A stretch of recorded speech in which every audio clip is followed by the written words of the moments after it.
الحمدللہ نحمدہ ونصلی علی رسول الکریم بسم اللہ الرحمن الرحیم۔ جنات کی شرارت سے بچنے کا ایک نبوی نسخہ میں آپ کو بتا رہا ہوں۔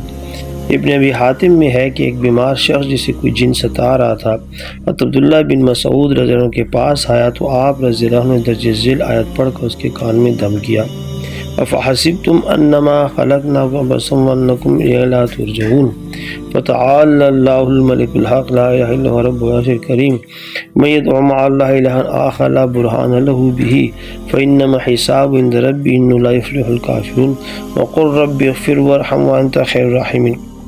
وہ اچھا ہو گیا۔ جب نبی کریم صلی اللہ علیہ وسلم سے اس کا ذکر کیا تو آپ صلی اللہ علیہ وسلم نے فرمایا، عبداللہ تم نے اس کے کان میں کیا پڑھا تھا؟ آپ نے بتا دیا تو حضور صلی اللہ علیہ وسلم نے فرمایا، تم نے آیت اس کے کان میں پڑھ کر اسے جلا دیا۔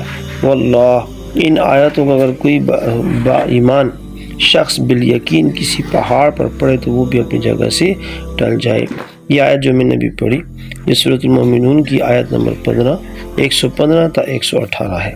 اللہ تعالیٰ آپ کو مجھے جنوں کے شر سے بچائے۔ جزاک اللہ خیرہ۔